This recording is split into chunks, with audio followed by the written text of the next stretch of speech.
It's very, very important that before you make this recommitment that, everybody who would be involved in this open marriage is on the same page.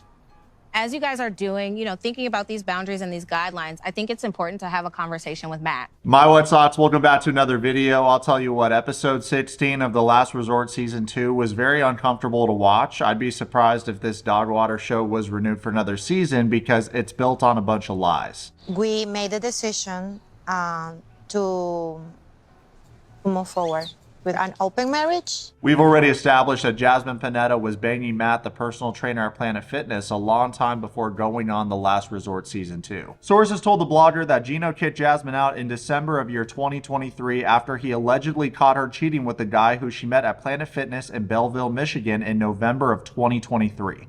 After Gino allegedly kicked Jasmine out, she reportedly moved in with the other mystery man, which I'm sure a lot of you in the 90 Day community will remember because numerous 90 Day Fiancé bloggers were posting about it on Instagram. There were a bunch of pictures of Jasmine doing lingerie shoots for her OnlyFans in Matt's apartment. So she was living with Matt around this time. Next thing you know, bing, bing, bing, they get a call from TLC. She talks to Gino, and they both agree to produce this fake, disingenuous storyline so they can cash out on the opportunity that is presented to them. Because the filming for The Last Resort Season 2 took place in April of 2024. So when I see other commentators say things like, I don't believe that Jasmine physically cheated on Gino, clearly people aren't paying attention because their segment is faker than the WWE. I mean, I know Jasmine has needs, right? And I felt like I needed to take action now. Well, one size doesn't fit all, right? You're saying this is our relationship, this is our marriage, and we have to decide what's going to work for us at the end of the day. Here's the thing, you guys, pew pew. I'm not going to play pretend. So if throughout this review of the show, The Last Resort, I pop off here and there about how this is fake and that is fake, it's because it's fake.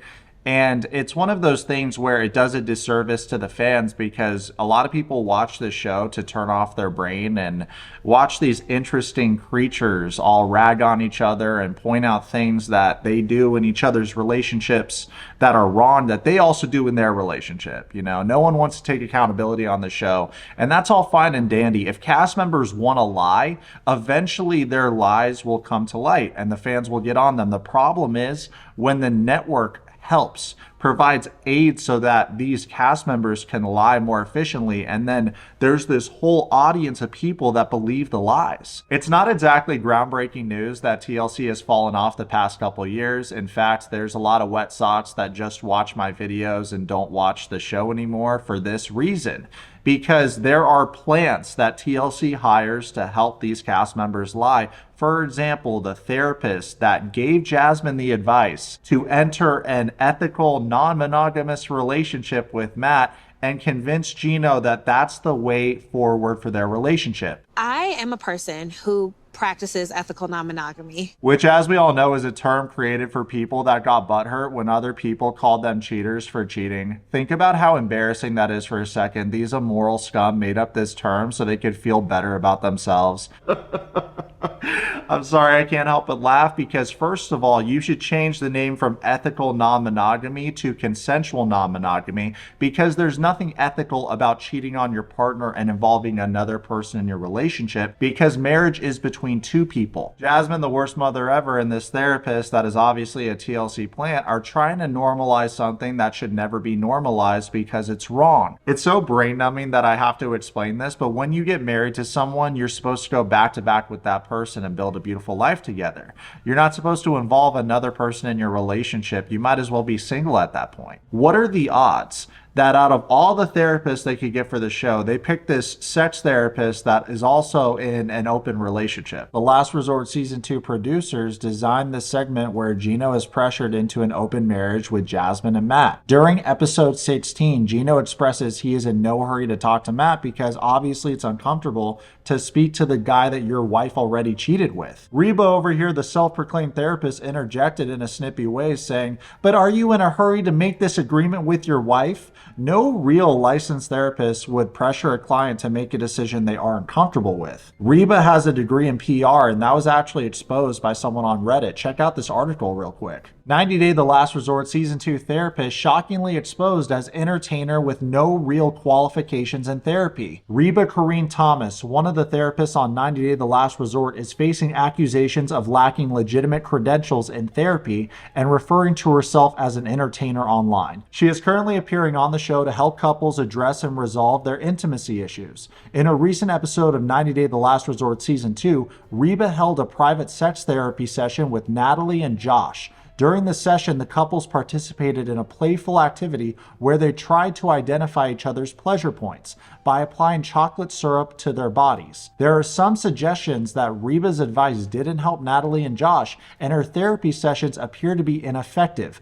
A Reddit user, Windowside, shared a screenshot of Reba's LinkedIn profile stating that she is not a therapist or anything remotely close. The Redditor expressed frustration that Reba presented herself as a therapist on the show despite having a degree in PR. In fact, according to Reba's LinkedIn profile, she describes herself as a celebrity sexuality educator, entertainer, and entrepreneur. The other Redditors agreed with the original poster, stating they didn't believe that any of the therapists on the season were qualified. One Reddit user, LeoLisa444, commented, "These so-called professionals are unhelpful at best and dangerous at worst." This article goes on to say it isn't surprising that Reba doesn't appear to possess genuine or necessary qualifications to conduct therapy sessions on the show. The activities she had carried out in recent episodes seem to be more focused on entertainment than educating couples, such as the ones for Jasmine and Gino to help resolve their deep-seated intimacy issues.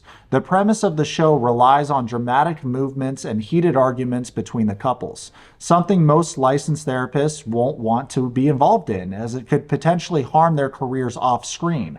Additionally, most of the couples didn't receive individual sessions with Reba, undermining the purpose of therapy. It's interesting that Reba is portrayed as a therapist on the show, but she likes to refer to herself as a celebrity sexpert and coach. In all of her public profiles, she doesn't seem to have much experience of conducting private one-on-one therapy sessions with couples because the majority of her expertise is in B2B partnerships. Here's the definition of that for those that don't know. A B2B partnership, or business-to-business partnership, is a strategic alliance between two or more businesses to achieve mutual goals such as expanding market reach, enhancing offerings, or driving revenue growth. While Reba's therapy sessions on the 90 Day Fiancé spinoff may have been enjoyable and helped the couples loosen up a bit, her expertise didn't help them overcome their intimacy problems. In fact, Natalie and Josh grew further apart from each other. As per Reba's profile, she appears to be more focused on advancing her career on screen rather than assisting non-celebrity couples privately.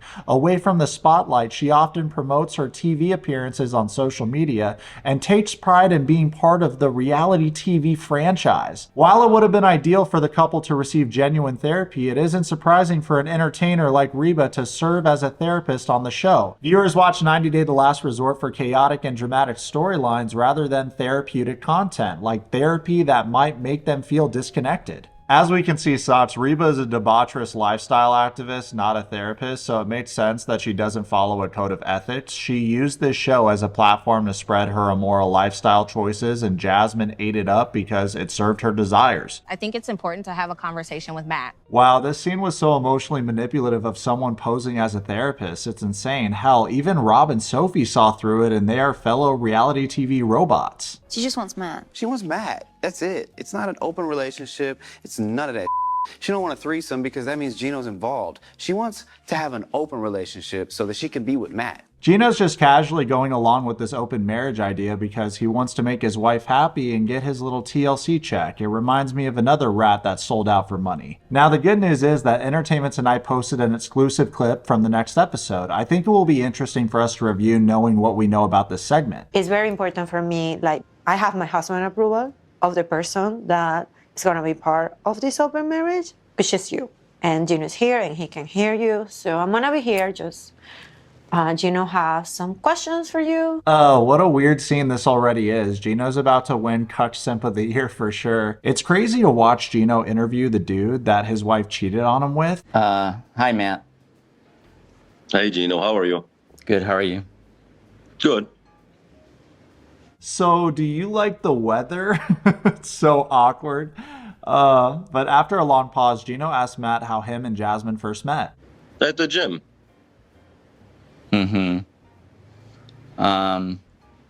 So Damn, guys, Gino looks like he's about to cry. I'm sure this scene was really difficult to film given the real timeline. If anything, it makes Jasmine look way more diabolical, but what would you expect from a mother that abandoned her kids in Panama, one of which has special needs? you two have never been intimate with each other yet? Matt's reply actually makes me want to smash my monitor. This dude says, no, she's married. I don't. I try not to, do anything like to sabotage people's marriages because I think it's wrong so. And when he says this, Gino's thinking, oh, thanks, Matt. You try not to bang other people's wives. Interesting. Well, clearly you aren't trying that hard considering you banged my wife way before we went on the show. Now, as we know, the camera's rolling, so cuck mode is activated. Gino asks Matt if he's single now. Matt responds yes. Then Gino asks Matt about his relationship history.